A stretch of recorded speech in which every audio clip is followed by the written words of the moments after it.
হ্যাঁ এভরিওয়ান, এই ভিডিওতে আমরা দেখবো যে কিভাবে আমরা মাইক্রোসফট উইন্ডোজ 11 এ গুগল প্লে স্টোর ইনস্টল করতে পারি। তো এর জন্য আমাদের একটি ফাইল ডাউনলোড করা লাগবে। ফাইলটি ডাউনলোড করার জন্য আপনারা technicalbangla.com ওয়েবসাইটে ভিজিট করুন এবং তারপর পোস্টের উপর ক্লিক করুন। তো এখানে আপনারা পেয়ে যাবেন উইন্ডোজ 11 এ গুগল প্লে স্টোর কিভাবে ইনস্টল করবেন তার উপায়। লিঙ্কে ক্লিক করার পর আপনারা এই জায়গায় একটি জিপ ফাইল ডাউনলোডের লিংক পাবেন এবং এই জায়গায় থাকা ডাউনলোড বাটনের উপর প্রেস করুন এবং তারপর ডাউনলোড এনিওয়ে এর উপর ক্লিক করুন। এরপর একটি জিপ ফাইল ডাউনলোড হওয়া শুরু হয়ে যাবে। সো গাইস, ফাইলটি ডাউনলোড করার পর আমরা এখন আমাদের কম্পিউটারকে কনফিগার করব। আমাদের দুটো সেটিং কনফিগারেশন করার প্রয়োজন আছে। উইন্ডোজের সার্চ অপশনে গিয়ে turn Windows feature on or of এটা লিখে সার্চ করলে আমরা একটি অ্যাপ্লিকেশন পেয়ে যাব এবং সেটার ইন্টারফেস এরকম হবে। এবং এই জায়গায় আমরা একটি অপশন পাবো ভার্চুয়াল মেশিন প্ল্যাটফর্ম। তো এটিকে আমাদের আনেবল করতে হবে এবং আনেবল করে ওকের উপর প্রেস করতে হবে এবং তারপর এটি ইনস্টলেশন হবে। এরপর আমাদের কম্পিউটারের ডেভেলপার অপশন আনেবল করতে হবে। তো আবারও সার্চ অপশনে গিয়ে ডেভেলপার সেটিং লিখে সার্চ করলে আমরা এই জায়গায় ডেভেলপার অপশন পেয়ে যাব। তো এই জায়গা থেকে আমাদের ডেভেলপার অপশনটি আনেবল করতে হবে। তো আমাদের কম্পিউটার কনফিগারেশন শেষ। এখন এই জিপ ফাইলটাকে এক্সট্রাক্ট করতে হবে। তো এক্সট্রাক্টের উপর ক্লিক করে আমি এই জিপ ফাইলটাকে এক্সট্রাক্ট করে নিব। তো জিপ ফাইলটা এক্সট্রাক্ট হওয়ার পর আমরা এরকম একটি ফোল্ডার পাবো। তো এই জায়গা থেকে আমাদের এটিকে রিনেম করে নিতে হবে। তো আমরা জাস্ট সিম্পলি ডব্লিউএস এ রাখবো এবং বাকি সব লেখা কেটে দিব এবং এই ফোল্ডারটিকে আমরা কপি অথবা কাট করব এবং তারপর আমরা আমাদের লোকাল ডিস্ক সিতে যাব এবং এটিকে পেস্ট করে দিব। তো এই ফোল্ডারটিকে রিনেম করে ডব্লিউএস এ জাস্ট ছোট হাতের স্পেলিং দিয়ে লিখলেই হয়ে যাচ্ছে। আর এখন আমাদের দুটো কমান্ড রান করতে হবে। এর জন্য আমাদের পাওয়ারশেল ওপেন করতে হবে। PowerShell obviously run as administrator করে ওপেন করবেন। তো আমাদের প্রথম যে কমান্ডটি রান করতে হবে সেটা হলো সিডি এবং তারপর c/ws এবং ইন্টার প্রেস করতে হবে। তো এই জায়গায় গিয়ে আমরা কিন্তু এলএস লিখতে পারি। এলএস লিখলে দেখতে পারবো যে ওর ভিতর কি কি ফোল্ডার রয়েছে আসলে আমাদের পার্টটা চেক করে নেওয়ার জন্য। তো এই জায়গায় সবকিছু ঠিক আছে।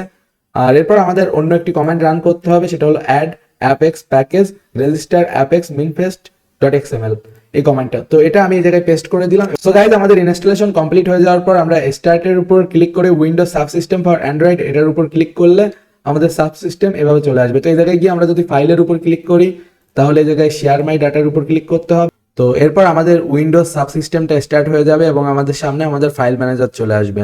তো এই জায়গায় কিছুটা টাইম লাগতে পারে, তো আমাদের একটু অপেক্ষা করতে হবে।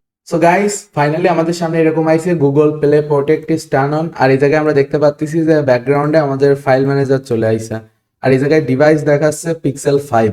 তো গাইস, এখন গুগল প্লে স্টোর ওপেন করার জন্য খুব সিম্পলি সার্চে গিয়ে আমরা যদি প্লে লিখে সার্চ করি তো আমরা গুগল প্লে স্টোর পেয়ে যাব। তো এই জায়গায় গিয়ে আমাদের সাইন ইন করতে হবে। তো সাকসেসফুলি লগ ইন করার পর আই অ্যাগ্রি করে দিতে হবে এই জায়গায় এবং এই জায়গায় আমাদের বিভিন্ন লাইব্রেরি এগুলো ইনস্টল হওয়া শুরু হয়ে যাবে। তো তারপর এরকম কেটে যাবে। তো আমরা আবার যদি গুগল প্লে স্টোরে ঢুকি তাহলে এখন আমরা নর্মাল প্লে স্টোরের ইন্টারফেস পাবো, মানে লাইক যেমনটা আমরা অ্যান্ড্রয়েড ফোনে পেয়ে থাকি। আর এটা উইন্ডোজের নেটিভ অ্যাপ্লিকেশনের মতোই অলমোস্ট চলবে, যেমনটা দেখতে পাচ্ছেন খুবই কিন্তু ফ্লুয়েন্ট ভাবে চলতেছে। তো আমি আসলে কিছু অ্যান্ড্রয়েড অ্যাপ্লিকেশন টেস্ট করে দেখবো যে আসলে কেমন কাজ করতেছে। আর গাইস, প্রি ইনস্টলড অ্যাপ্লিকেশন দেখার জন্য মাই অ্যাপস অ্যান্ড গেমে গেলে এই জায়গায় আমরা কিন্তু ইনস্টলে গেলে দেখতে পারবো যে কি কি ইনস্টল করা রয়েছে। এই জায়গায় গুগল অ্যাপ এবং গুগল প্লে সার্ভিস এআর এই দুটো ইনস্টল আছে। তো গুগলের যে নেটিভ অ্যাপ্লিকেশন রয়েছে গুগল অ্যাপ অ্যান্ড্রয়েডের জন্য, তো এটা আমি আপডেট দিছি আর এখন এটা ওপেন করে দেখবো যে কেমন পারফরমেন্স দিচ্ছে। তো এটাকে ওপেন করলাম। তো অ্যাজ লাইক যেমনটা দেখতে পাচ্ছেন অ্যান্ড্রয়েড ফোনে যেমনটা ইন্টারফেস আসে সেরকম ইন্টারফেস আইছে এবং অফকোর্স এটা রেসপন্সিভ, মানে আমরা অ্যাপ্লিকেশনগুলোকে ছোট বড় যেমন ইচ্ছা তেমন করতে পারি। ইভেন এটাকে ফুল স্ক্রিনও করতে পারি। আর তাছাড়া গুগলের যত ফিচার আছে গুগল অ্যাপ্লিকেশনে, তো ওই ফিচারগুলো আমরা কিন্তু খুব সহজেই এই জায়গায় ইউজ করতে পারি। তো আমি এই জায়গা থেকে অ্যান্ড্রয়েডের জন্য সিনাপসিডটা ইনস্টল করে দেখবো যে সিনাপসিড অ্যাপ্লিকেশন কেমন চলবে আমাদের উইন্ডোজ 11-এ। তো গাইজ, ইনস্টলেশন শেষ। তো এখন আমি ওপেন দিলাম। তো অ্যাজ লাইক যেমনটা দেখতে পাচ্ছেন অ্যাপের যে ইউআইটা খুব সুন্দর কাজ করতেছে। আমি কখনো ভাবিওনি যে এরকম সুন্দর ইন্টারফেস পাওয়া সম্ভব। তো প্লে গেমসটা ইনস্টল দিলাম। ইনস্টল হওয়ার সময় এই জায়গায় খুব সুন্দরভাবে নোটিফিকেশন দেখাই দিবে কিন্তু। তো প্লে গেমসটা ওপেন করলাম অ্যাজ ইউজুয়াল। প্লে গেমসটাও খুব সুন্দরভাবে কাজ করতেছে, মনে হচ্ছে এটা উইন্ডোজেরই অ্যাপ্লিকেশন। তো আমরা একটি গেম টেস্ট করে দেখব। তো আমি এই জায়গা থেকে ক্যান্ডি ক্রাশ এই গেমটি ইনস্টল দিলাম। তো ফাইনালি গেমসটা ইনস্টল হয়ে গেল। তো এখন এটাকে প্লে দিলাম আর দেখা যাক কেমন চলে। তো অফকোর্স এটাকে আমি ফুল স্ক্রিন করতে পারতেছি আর এটা ল্যান্ডস্কেপ মোডে আইছে। আর এখন আমি গেমটা খেলতেছি, যেমনটা শুনতে পাচ্ছেন বেশ শব্দ টব্দ হচ্ছে। তো অ্যাপটা খুব সুন্দরই চলতেছে এই জায়গায়, আর আমরা চাইলে বড় ছোট করে কিন্তু এভাবে চালাতে পারবো। সো আমাদের উইন্ডোজ বাটনে প্রেস করলেও কিন্তু এই জায়গায় আমরা গেমটা পেয়ে যাব, আর এই জায়গা থেকে আমরা কিন্তু এটাকে আনইনস্টলও করতে পারবো। তো খুব সিম্পলি আনইনস্টল দিলে এই জায়গায় কিন্তু অ্যাপটা আনইনস্টল হয়ে যাবে। ইনস্টল আনইনস্টল করা খুবই সহজ। তো এখন আমি সিপিইউ জেড অ্যাপ্লিকেশনটা ইনস্টল করে দেখবো আর কি, যে সিপিইউ ইনফরমেশন এই জায়গায় কি দেখাচ্ছে। তো অ্যামেজিং, এই জায়গায় দেখাচ্ছে মানে যা রিয়েল তাই দেখাচ্ছে, যে কতটা সিপিইউ, রাইজেন 5 প্রসেসর, তারপর এই জায়গায় ডিভাইস কি হইছে, তারপর সিস্টেম। তাছাড়া এই জায়গায় আমরা আসলে দেখতে পাচ্ছি ম্যাক্সিমাম রেজুলেশন কত নিবে, তাছাড়া ইন্টারনাল মেমোরি কত পাইছে। সো আমরা এই জায়গা থেকে খুব সিম্পলি কিন্তু প্লে স্টোর থেকেও অ্যাপস গুলো আনইনস্টল করে ফেলতে পারি। তো এইভাবে আমরা খুব সহজে কিন্তু আমাদের উইন্ডোজ 11-এ গুগল প্লে স্টোর ইনস্টল করতে পারি। ভাবছেন সাইবার সিকিউরিটিতে ক্যারিয়ার তৈরি করবেন, ইথিক্যাল হ্যাকিং শিখবেন? টেকনিক্যাল বাংলায় পেয়ে যাবেন অসংখ্য ধরনের ইথিক্যাল হ্যাকিং এবং সাইবার সিকিউরিটির বাংলা কোর্স। শিখতে পারবেন কমপ্লিট ইথিক্যাল হ্যাকিং এবং থাকছে অসংখ্য বাংলা কোয়ালিটি সম্পন্ন ভিডিও। ফেসবুক সিকিউরিটি এক্সপার্ট কোর্সের মাধ্যমে ফেসবুক রিলেটেড সকল ধরনের হ্যাকিং আপনারা শিখতে পারবেন এবং তাছাড়া নিজের ফেসবুক অ্যাকাউন্ট নিরাপদ রাখা, free fire, PUBG, game ID নিরাপদ রাখা, তাছাড়া নিজের সোশ্যাল নিরাপত্তা সম্পর্কে বিস্তারিত জানতে পারবেন। ওয়েবসাইট রিলেটেড সিকিউরিটি জানতে পারবেন ওয়েব সিকিউরিটি এক্সপার্ট কোর্সের মাধ্যমে। আপনার ওয়েবসাইটকে নিরাপদ রাখা অথবা ওয়েবসাইট কীভাবে হ্যাক হয়ে থাকে, কীভাবে ওয়েবসাইট হ্যাক হলে হ্যাক থেকে রিকভার করবেন, সমস্ত কিছু জানতে পারবেন। আপনার কাছে পিসি নেই কিন্তু মোবাইলের মাধ্যমে সমস্ত কিছু শিখতে চান, তাহলে ড্রাইড হ্যাকিং কোর্সের মাধ্যমে আপনি মোবাইলের মাধ্যমে সমস্ত কিছু শিখতে পারবেন। অর্থাৎ ইথিক্যাল হ্যাকিংয়ের বেসিক থেকে অ্যাডভান্স পর্যন্ত সমস্ত কিছু পেয়ে যাবেন এই কোর্সে। বাংলা ভাষায় কালি লিনাক্সের ভালো কোনো কোর্স খুঁজছেন, তাহলে ethical hacking with Kali Linux কোর্সটি আপনার জন্য। এই কোর্সে আপনারা কালি লিনাক্সের সমস্ত হ্যাকিং টুলের ব্যবহার এবং কোন টুলটা কীভাবে সেট আপ করবেন এবং বেসিক থেকে অ্যাডভান্স পর্যন্ত কালি লিনাক্সের নলেজ পেয়ে যাবেন এই কোর্সে। ইথিক্যাল হ্যাকিংয়ে এক্সপার্ট হতে গেলে প্রোগ্রামিং আপনাকে জানতেই হবে, তো সেই জন্য আছে আমাদের course programming for ethical hacking.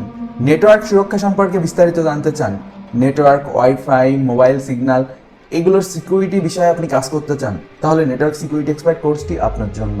বিভিন্ন প্রকার হ্যাকিং সফটওয়্যার, গ্যাজেট, টুলসের ব্যবহার জানতে চান, তাহলে হ্যাকার্স টুলবক্স কোর্সটি আপনার জন্য। ডার্ক ওয়েব অভিযান কোর্সে জানতে পারবেন ইন্টারনেটের গোপন দুনিয়া সম্পর্কে এবং সেই জায়গায় কীভাবে এক্সপ্লোর করতে হয় এবং আরও অনেক সেন্সিটিভ ইনফরমেশন। এবং তাছাড়া থাকছে social media security expert course, যেটির মাধ্যমে আপনারা সোশ্যাল মিডিয়ার সকল ধরনের নিরাপত্তা সম্পর্কে জানতে পারবেন। দি হিডেন ইন্টারনেট কোর্সের মাধ্যমে ইন্টারনেটের অজানা সম্পর্কে আপনারা আরও জানতে পারবেন। এবং তাছাড়া থাকছে Python for ethical hacking course. আর গাইস, সমস্ত ইথিক্যাল হ্যাকিং একসাথে শিখতে চাইলে the complete ethical hacking course আছে আপনাদের জন্য। দি কমপ্লিট ইথিক্যাল হ্যাকিং কোর্সে আপনারা পেয়ে যাবেন এই সমস্ত ইথিক্যাল হ্যাকিং কোর্সগুলো একসাথে, এবং এটির মাধ্যমে আপনি কমপ্লিটলি সমস্ত কিছু শিখতে পারেন। সুতরাং আপনি যদি সাইবার সিকিউরিটিতে ক্যারিয়ার তৈরি করতে চান, তাহলে এখনই technicalbangla.com ওয়েবসাইটে ভিজিট করেন। ওয়েবসাইটের সর্বপ্রথমে একটা ভিডিও দিয়ে দেওয়া থাকবে। এই ভিডিওর মাধ্যমে আপনারা জানতে পারবেন কিভাবে টেকনিক্যাল বাংলা ওয়েবসাইট ব্যবহার করতে হয়, কিভাবে আপনি কোনো কোর্স এনরোল করবেন, অথবা কোনো কোর্স এনরোল করার পর আপনি কোর্সের ভিডিওগুলো কিভাবে দেখবেন, এবং তাছাড়া কোনো সমস্যায় পড়লে কিভাবে সমাধান নেবেন। এবং তাছাড়া আমাদের সাথে যোগাযোগ করতে চাইলে এই ভিডিওর ডিসক্রিপশনে আমাদের মোবাইল ফোন নাম্বার এবং অন্যান্য সোশ্যাল প্ল্যাটফর্মে আমাদের পেয়ে যাবেন।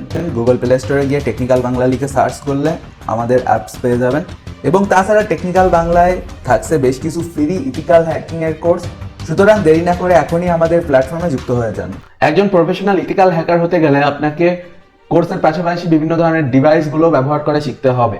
তো এই ডিভাইসগুলো ব্যবহার করে আপনি কিন্তু ইথিক্যাল হ্যাকিং এর বিভিন্ন ধরনের কাজ করতে পারবেন। তো এখন কথা, আপনি কিভাবে ইথিক্যাল হ্যাকিং এর ডিভাইসগুলো কিনবেন? খুব সিম্পল, গুগলে গিয়ে নিউবিডি শপ লিখে সার্চ করুন। নিউবিডি শপ লিখে সার্চ করলে একদম প্রথমে আপনারা newbidishop.com ওয়েবসাইট পেয়ে যাবেন। তো এই জায়গায় ভিজিট করার পর আপনারা কিন্তু আপনার পছন্দের যত সাইবার সিকিউরিটি এবং পেনিট্রেশন টেস্টিং ডিভাইসগুলো রয়েছে সবগুলো একসাথে পেয়ে যাবেন। তো এই জায়গা থেকে আপনারা USB রাবার ডাকি, WIPWN, TP-Link, WN722N, Kali Linux supported edition, NodeMCU এর Devil Twin variant, NodeMCU এর Evil Twin variant, এর পাশাপাশি ITL SDR এবং তাছাড়া বিভিন্ন ধরনের হ্যাকিং এর অ্যাক্সেসরিজ আপনারা পেয়ে যাবেন। এবং এর পাশাপাশি আপনারা কিন্তু নেটওয়ার্কিং অ্যাক্সেসরিজ পাবেন, বিভিন্ন ধরনের মোবাইল ফোন, হেডফোন সহ আপনারা যাবতীয় সমস্ত কিছু কিন্তু newbidishop.com ওয়েবসাইটে পেয়ে যাবেন। তো newbidishop.com ওয়েবসাইটে ভিজিট করার পর ভিউ শপে ক্লিক করে আপনি কিন্তু আপনার পছন্দ মতো প্রোডাক্ট ক্যাটাগরি চুজ করে সে জায়গা থেকে আপনার পছন্দের প্রোডাক্টগুলো কিনে ফেলতে পারেন। তো যেমনটা এই জায়গায় দেখতে পাচ্ছেন যে বিভিন্ন ধরনের সাইবার সিকিউরিটি এবং ইথিক্যাল হ্যাকিং এর গ্যাজেট কিন্তু এই জায়গায় অ্যাভেলেবেল আছে।